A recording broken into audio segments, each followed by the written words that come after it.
Hey there, I'm Lance. Jeremy. I got a new friend with me today. This is Jeremy, as he just said. And this is our new series of videos that we are calling Hard to Master. A little bit of a play on words from our original Love to Hate, Hard to Master. It's kind of like near and far and above and below. That's that right. kind of concept of just switching it up. Right. But keeping the same base, so. Yeah. Now in these videos, we're going to be talking about much heavier games than what you're used to seeing in the Love to Hate videos, as these are games that we would definitely not recommend playing with non-gamers, as these are heavy Euro games, real crunchy, thinky games, typically longer games, that are going to require numerous playthroughs before you really feel like you have a good grip on the game. And today, for our very first video, we are going to be taking a look at, how do you say this? Tekhenu. Tekhenu. I believe. Obelisk of the Sun, I can say that much. So we got it set up here. Let's go ahead and take an overhead view. Okay, so you can see the main board here, and this is a very large board. We got lots going on here. There are lots of pieces out on the board, and this is what our game looked like towards the end. And so we wanted to give you all there a view at what a game might look like towards the end of a game. We'll cover all the different spots on the board here in just a minute, but first we want to show you what a player board looks like.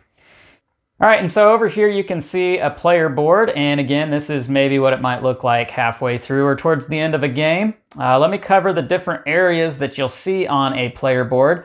The top half here, this is where your buildings are, and you're going to be building your buildings, putting them out on the board in order to get you different resources or points, benefits throughout the course of the game. However, they do come at a cost. During the scoring rounds, which there are 2 of those, and we'll cover that in a little bit, you typically are going to have to pay bread for the number of buildings you have. If you have 2 buildings, you're going to pay 1 bread. 3 or 4 buildings, you'll have to pay 2 bread, so on and so forth. However, if you do get here towards the later parts of the line, you are going to get victory points. So there's a little bit of give and take there.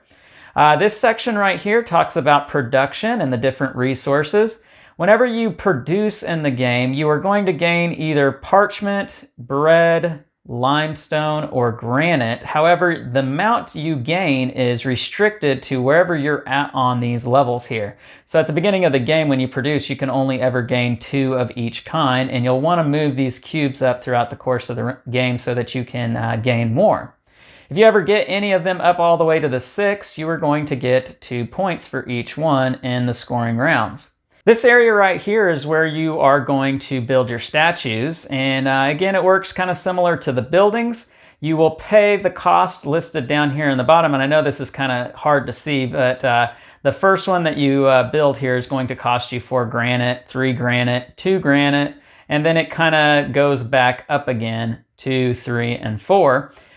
And the amount of points that you get goes up significantly, and you get these again during the scoring rounds. And so statues can be a very profitable strategy to play throughout the course of the game. Now this area right here, the different scale that you see, this is one of the most important components of the game, because anytime you take a die, it's either going to go on the tainted side or the pure side, depending on where you pick it up from in the center of the board. And you're going to want to try your best to even these out as best as possible, because if you are skewed in one way or the other, it's going to affect your player order later on in the game. And if you are heavily on the let's say, if it's something like this, you're heavily over here on the tainted side, then you're probably going to have to pay victory points, and that is not good. Now there are ways to mitigate this, and you can play faith tokens to even this out so that you're not skewed one way or the other, but that's kind of how that works. Now, one last thing that we're going to cover over here on the player board, and it comes back to the production. Anytime you produce and you're limited to a certain number and you still have more resources to gain because you produce, let's say, a 5, you wouldn't do a gray die, but you would do a yellow die for parchment. Let's say you do a 5 and you're limited to 4. Well, that 1 extra parchment that you won't receive is actually going to go over on the tainted side of the scale, giving another value of 1 on this side. So you do have to be aware of that. All right, and so there are two other spots that we will cover on this main game board, and that is this area right here where you can use a scribe. And a scribe is a way to change the value of a die. You can pay one scribe to change the value of a die, 1 or 2 numbers up or down. However, a 6 can never become a 1, and a 1 can never become a 6.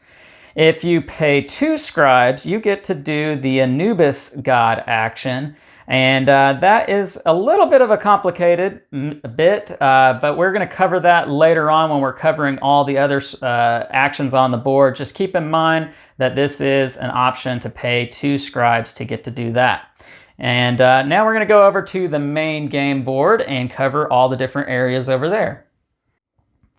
All right, everybody, we're over here at the main board, and I think we need to focus first real quick at the obelisk. And if you look, Lance said earlier, where you pull the die from is where they're going to go on your scale. And so as you'll see, you have an outer purity, a inner ring that's tainted, and then you have a forbidden zone, which will be discussed later. It's easy to tell if you use this side of the, the little shade ring, I guess you could call it. If you want more of an aesthetic look, you could flip that over. It does list all the zones. So if you were in the sunny area, which is right here, and it's a white die, it would go, in the pure. If it's in the shaded area, which is over here on the 2 sides, it's going to go to the tainted area. And then if it's in the dark zone on the back side over here, it would be a forbidden die. So in a quick overview, that's how the die are going to be placed on the board. This obelisk will spin, and there will be these 2 little tokens that are going to be spaced out 4 spaces away. One's 4, and then the in-game token is going to be 4 spaces from that, and that will trigger the end of the game. And so as you spin this, you're going to refill where the shaded areas are, and then you will move the die down. So as this light space moves over, those die may adjust to meet that range's requirements. But let's get over here to the Bastet area. And if we look at the Bastet area, it's going to be where your population, which is this symbol here with the 3 dudes on it, that is the big meeple here. And it's important to move the population up because your happiness can never pass your population. You can't have, people that are happy that aren't there. The little dudes are for your happiness. Happiness is going to be important for building buildings over here at the Osiris area, but population is going to move up in another area we'll talk about later. But you also want to move them up not only because you'll get these benefits as you move up here one time. Whenever you're scoring, if you've moved your happiness guy past these triangles, they're not summative, so each one you get to, so if I'm here, or in the case over here, let's not add all these up. It's going to be 4 pyramids times 3, so it can be 12 points at the end, and I've already would have collected a gold and a scribe. If you get to this last space over here, it's pretty neat because you get to do any action as if it had any die. So not only would you get 15 points for that, but you would get an extra action, which would have been very beneficial at the end, but it's tough to get there, especially when you're trying to grasp all the different areas. But you'll see you have a tan zone, red zone, green zone, and blue zone. And whenever you're placing cards, these cards won't be on the board until somebody gets to these ranges. You ordinarily would start here at the 5 with your population and the 2 with your happiness. And as you progress those up, once your population gets to these zones, you're going to fill in these cards wherever that zone reaches. And then from that point, when you do the next action, which Lance is going to go over with you, that would tell you which cards you would be able to pick from at the next location. Before we go to Lance over there, by paying 2 papyrus or parchment, you can move your happiness up based on the die value which you pulled here. So if I pulled this 6 and put it on my board, not only, basically I'm not going to get any scribes here because I've taken the highest value to move that happiness up, but I would move it up 6 spaces based on the pit value by paying those 2 parchment. if I had taken a lower die, maybe a 3 or a 4, I would get 1 scribe, and I would move up. If it was a level 4 pip die, I would pay the 2 parchment, move up 4 spaces with my happiness, and I would get that 1 scribe. If it's a 1 or 2, same thing, but I'm going to get 2 scribes instead. Lance, tell us about the Thoth action. So over here, you are going to be getting these cards down here on the bottom line. And these cards generally are come in 3 different forms. You've got the blessing form. You can think of this as a one-time benefit that you can either use immediately or hold on to whenever you're going to be doing a certain action, such as this one lets you do an Anubis action immediately. Whereas, let's see, this card here tells us that when you produce resources, you gain 4 granite if you turn this card in. The yellowish cards are technology cards, and these are going to give you benefits throughout the course of the game, such as when you perform the Raw God action, you gain 2 victory points. And generally, they do give you victory points or resources. When playing a blessing, gain 1 gold. And gold, while we're on that, gold is kind of like a wild resource that can be used as a substitute for any other resources. The third type of card is this kind of reddish colored card, and you can't get these. You do start with one at the beginning of the game, however, you can't get newer ones until you get into the green and blue zones. But these are in-game points. And so, for instance, this one here says gain 2 victory points per pillar within the temple complex and 2 victory points per building around the temple complex. The temple complex is over there, by the way. That's the third and final type of card. And you gain them by taking these actions right here. The first action, if you play a 1 or a 2, you can take 1 card from 1 region. These regions, if you can see, are grouped into 4 different color groups. And those color groups are dependent upon where you're at on this happiness track. So purple player here is only in this kind of taupe color, and he's limited to these first 3 cards, whereas the orange player has made it into the red and can take from either the red section or the taupe section, and so on and so forth. You get the idea. Now, if I play a 3 or a 4, I can pay 2 parchment to take 2 cards. Those 2 cards do have to come from the same color section. So for instance, if I take 1 card from the red, the second card has to come from the red as well. If I take a 5 or a 6, I can pay 3 parchment for 3 cards. And again, all those cards have to come from the same section. I can also do this action up here, which is to pay 1 parchment to recycle a line of cards in a region. So pay 1 parchment, get rid of all the red cards, and new ones will come in. Now we're going to cover the Osiris-God action over on this section of the board. And this is all about production and increasing your production and just getting more resources. When you take a die over here, the die value that you take is going to tell you what line you are going to be able to build a building on. So for instance, a 5 allows me to build on this line right here. I make the choice as far as what immediate resources I want to gain. And so for instance, parchment, bread, limestone, or granite. And however many you see in this top left corner is how many you'll gain.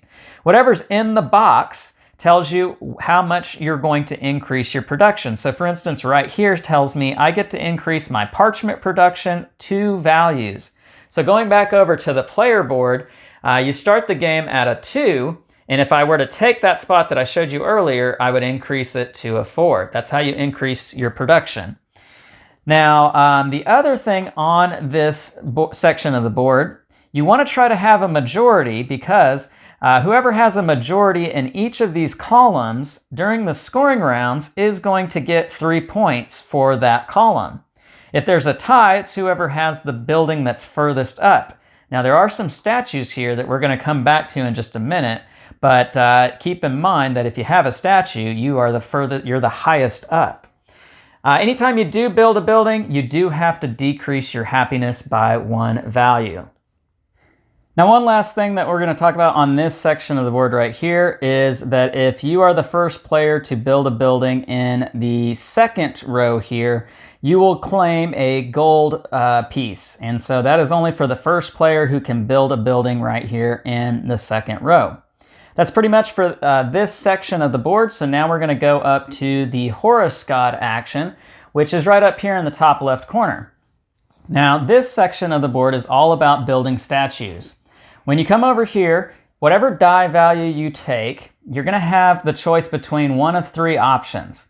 The first option is to look at this section of the board. And again, this is where the number comes into play. So I took a 3 here, and I'm really going to be looking at this part, this line right here. Because whatever the god that's listed right here, that tells me where I could put my statue if I'm going to put it around the obelisk. And so, for instance, we've got this god right here, and that would allow me to place a statue right here. And what that does is that for the rest of the game, anytime another player takes an action in this section, I will gain this resource, which in this case is 1 limestone or 1 granite. Now, real quick side note, this is dependent upon player count, because if you are playing with a certain number of players, then you may get an immediate bonus when you place your statue. You may also gain a bonus if you take that action. However, in certain other player counts, it's only if other players take that action. That's one of the 3 things you can do. The second thing you could do is you could, doesn't matter what the pit value is, you could come right here and put your statue in the temple. Putting your statue in the temple, you can take either this spot right here like the orange player has, or you could come right here and play this spot right here. Now, each of these spots are going to have a gold piece there with them, and you can take that gold piece if it's still there available for you.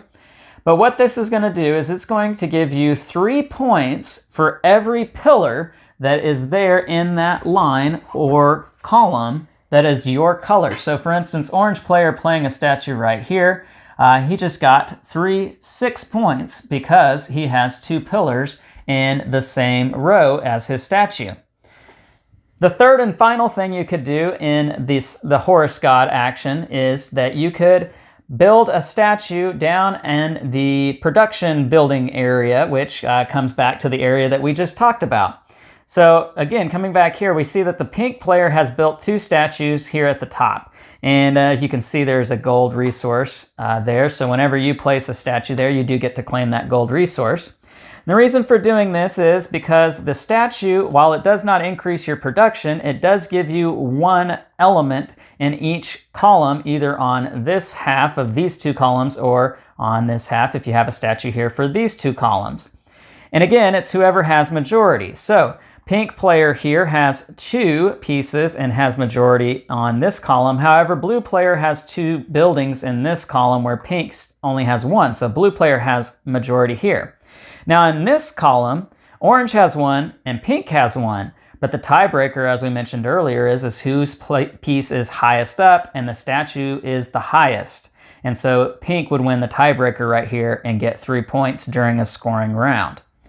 That's pretty much it for the Horus action. Now, it does cost granite. Remember, coming back over to the player board over here, you do have to pay granite for building statues. So you do have to have that granite before you can take that action, and that is kind of that. So let's move over to the next one.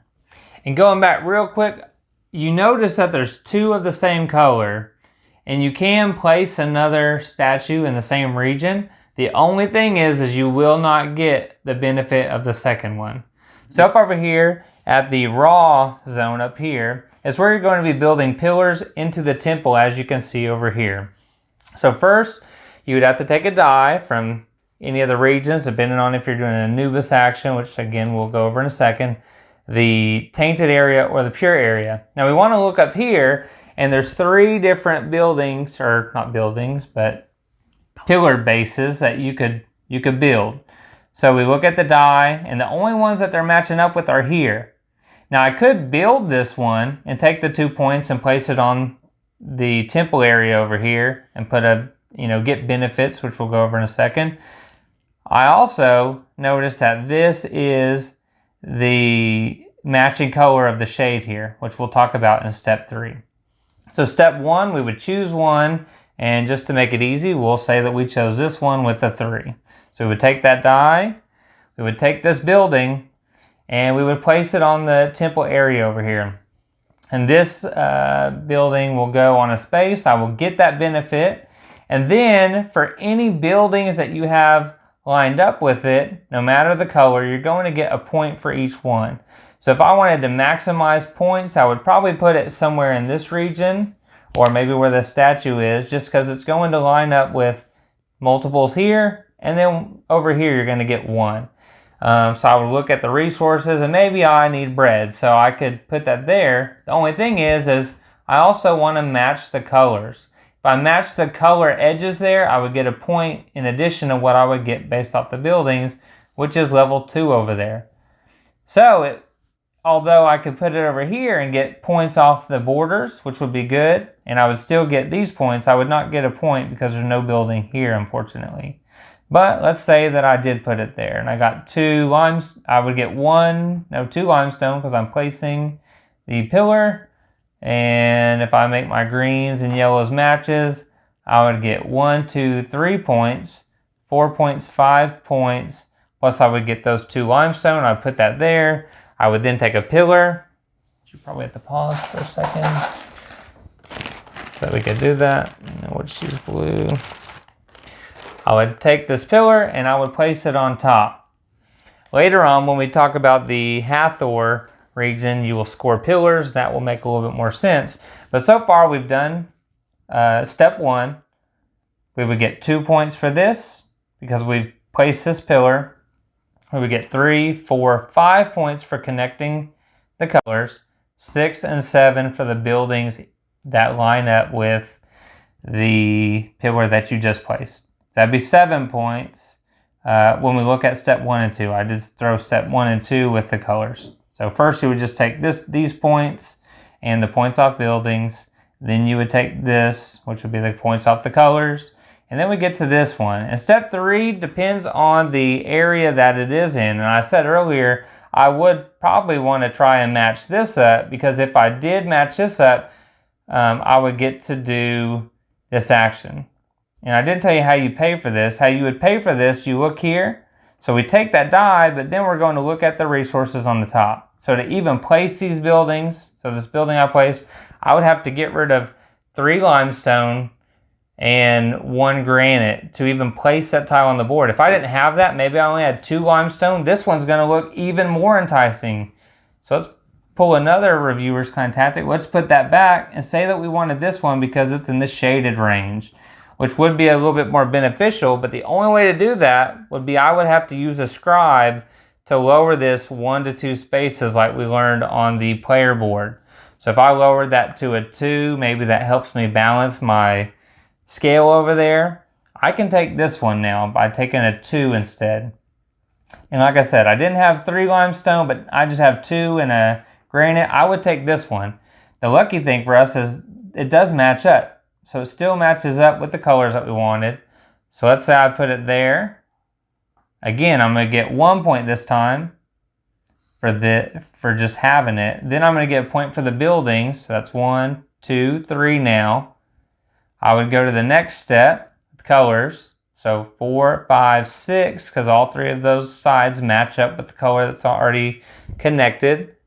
Then I would get to do this inside. So it may be, if we look at the tiles, it may be that you get to do an action. If we were in the dark zone here, if that was in the dark zone and we did those, we would get to the action. So this one, you get to do the Thoth action at a level 1 die.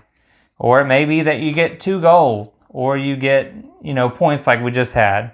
And there's different regions. There's a sunny region, there's a shaded region, and a dark region. And then you'll see this one that is just a generic, you don't get any bonus, but you do get to place it on there by just paying the 3 limestone. So that was that. So on this tile, we would have got 1 extra point just because it matched up with the region of the shade. So that's how the raw action works over at the temple. Next is the Hathor action. And the Hathor action, we'll put that down, say we did it. The Hathor action has to do with placing the buildings along the outside. And to do that, you're going to need to pay a bread cost. So as usual, we would take a die from the board. The only die over here is tainted, so it would go on our tainted side. 6 is going to matter in a minute. But we would have to pay the bread cost for the building that we place. Some of these you'll notice are 3 and 4 player. The inside is all available. So if I wanted to line it up with my pillar here, I could pay 3 bread, place a building here, and I'm going to get to score off of that. But by placing the building, which I would take from the player board, if I put it there, I get 1 of each resource that is still showing. So this says 3, I don't get 3, I get 1 faith token, I would get 1 bread, and I would get 1 parchment. So that's what step 1 is. I get 1 of each resource that goes in connection with that. Then over here on step 2, I'm going to get 3 points per pillar that lines up with a building or statue that I have. My personal, this means mine. This doesn't mean other people. If you'll notice up here, it was any buildings. This is specific to my buildings. So if I were to place this here, this building here, it's going to be to this pillar. So I would get 3 points for this pillar. If, say, this one wasn't here and I placed it here, now I've got 2 pillars in the row, so I would get 6 points if I were to place that. The last step is to do the population increase. And like I said, if I took this 6 die, this is where it comes into play. I'm going to move my big dude up 6 spaces based on the pips that I had. Again, this is going to outweigh that balance on the scale a little bit, but it definitely will help you make big jumps over here so that you can have new cards available and see what you can plan out and get this little dude up so that you can take advantage of that and get some of these bonuses as far as points or resources. So that finishes the round here. We've gone to Hathor, gets us back to Bastet. The only thing we have not gone over is the Anubis action, which is on your board. And to do an Anubis action, it's going to cost 2 scribe. But at that point, I can take any die that's forbidden. So normally you can't take those die unless you get lucky like Lance and draw a technology card that lets you do that from the start of the game. Usually you cannot take from the forbidden area unless you do an Anubis action with 2 scribes. At that point, I could take this die. It would not go on the scale. It would actually go here in this range. But I can produce. And the only thing with the Anubis is you can produce any resource, or you could do any action. But you're using that value die unless you up it with using another scribe for increasing or decreasing the value. But one thing is when I'm taking these die, I have to, we just talked about production a little bit. I can take it for any color, and when I do, I will take the associated resource, gray, which is on your player card here. Gray die can never be used as resource production. You have to use them for an action. So I can never just take a gray die and not do an action. I have to either perform the action on the board, which you cannot do this until you do this. So I have to do the action on the board, or I would have to just take a different color. I couldn't just take gray for production, and I couldn't take gray if I couldn't do the action just to balance my scale. So if I needed 2 and I only had 1 parchment and I couldn't do this, I could not take a gray die. I would have to go to another region. If there was a black die here and I wanted to take it, I could take this die for the 5 granite. Now if I don't have the space for those because I haven't moved that track up, then it's going to move those excess resources to the tainted side of the scale, which lower, in all reality would lower that down and make the scale imbalanced. And I could do that, or I could use a scribe to lower that to even it out to my production cost. But that's how production is going to work. Now real quick, one part of setup that we want to make sure to cover is how you determine what resources you start the game with, as well as who gets to start the game. You randomly decide a player to pick from these cards, and the number of these cards that'll be out here is dependent upon the number of players in the game. But each player picks one of these cards and gains the resources that are listed on the card. So for instance, if I take the 12 card here, I'll get 2 gold. If I take the 9 card here, I'll take 3 granite or limestone. And so I might do that. And then the next player will take a card, and then the next one, and so on and so forth. and then it'll snake back around. So whoever the last player is, they'll actually draw a second card right then and there, and along with the player after that, and the player after that, and so on and so forth. And then after you've got 2 cards, you get all the resources on those cards. You'll add up the 2 numbers that are up here at the top of the cards. Whoever has the highest value of those 2 cards added together will get to be the first player, and that will determine what destiny card you take. Let's bring those destiny cards out here.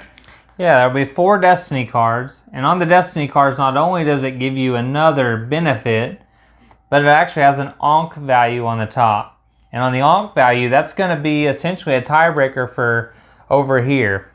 It does not settle a tiebreaker on the statues. Again, whoever's the highest up with the most. So if you have a statue, like if this wasn't on here, and these are tied, just like these are tied, the pink player is going to take the 3 points in this row just because they're the highest up. But when we talk about the mat area and turn order and stuff, you're going to be looking at this Ankh value. And so this one will be the highest, this one will be the lowest, obviously, but then the resources may not be as good for the higher level Ankh card. And these are going to change every time you do a mat season over here. You're going to change these cards and redraft them based on the new turn order. So first, second, third, and fourth player order based on the starting cards. Now we talked about rotating the obelisk, and every time after each player takes 2 die, pulls them off of the board, then you're going to turn the obelisk in a rotation clockwise. Once you do that, the die may change the level, like we stated, based on the region that it's in. And by region, I mean the color of the shade. Sunny, shaded, and dark. In addition to adjusting these die to being in the correct spot, you're going to draw 3 dice from the bag and place them in the shaded area based on whether it's pure or tainted. As you do that again, we've done 2 rotations. You've pulled 4 dice off the board now. That is going to take us into the mat phase. At this point, we would look at the balance on the player board, and if you are higher on the positive side, or the pure side, I should say, than the tainted side, you would move up on the pure side here, based on if you were evenly balanced, whether you're using faith tokens, or maybe you had overproduction, excess of goods, that will help balance as well. Anubis die do not, though, because they're underneath that table. So they will not count towards your balance. If you're pure positive, you're going to go this way. If you're straight up balanced, you're going to be on the 0. And then if you are tainted heavy, you're going to come this way. Now, if you end up with your player disc, and that's what you'll use to tell us where you're at. So if let's say I was right on, orange player was 2 positive based on their scale, and then the pink player was 3 negative, and we'll say that the purple player was just heavy on pure die. There was a lot of pure die, and they took the heavy hitters and made a lot happen. They knew that they would not get a negative effect from it. They just might be last in player order. So this pink player here, if you'll notice, is in this negative region. If you're -3 to -5 during the mat phase, you would lose 1 point. If you ended up being knocked back to the -6 to -8 range, you're going to lose 2 points, and -9 or -10, which is the least you could go, so you couldn't be more than -10, then you would lose a maximum of 3 during that mat phase. But when we look at this, if we look at player order, then this would mean blue player's first, orange is second, third is actually going to be the pink player. Even though they're negative, they're not as unbalanced as the purple player. They would be 4th. But let's say that orange and blue were tied here, and we've got to figure out who's going to be first and second. That's where those destiny cards are going to come into play, and there may be some technology cards. I know there's a technology card that will help and could help you get more Ankh value to try and help you stay in first player. But if, let's say, orange was a 2 and blue was a 1, well, that means orange has the highest Ankh value, therefore they will break the tie. Blue would be second, pink third, and purple would be fourth because they're 7 positive. Again, they did not lose any points for being that high, but it did put them farther out on the turn order. The last thing over here is at the very end of the game, whoever is highest up in first place, essentially, first turn order would gain 3 points. Whoever was in second in turn order is going to gain 2 points if there's 3 or more players. And that's pretty much it. I'm sure we might have missed a few minute details here or there, but that's pretty much the gist of the game, covering all the actions and rules. Let's go back up top. All right, so there you have it. That's a rules overview for, how do you pronounce this again? Tekhenu. Tekhenu. I believe. And if you want to see our next video, which is going to be right after this, talking about different strategies, tips, maybe some replayability and what we thought about the game, don't forget that hit that eye in the corner. Bing! And if you like this video, please consider liking, subscribing. We really appreciate that. And if you want to be notified about new content, smash that bell icon down below. Yeah, and then you might find out what game is next that might be hard to master.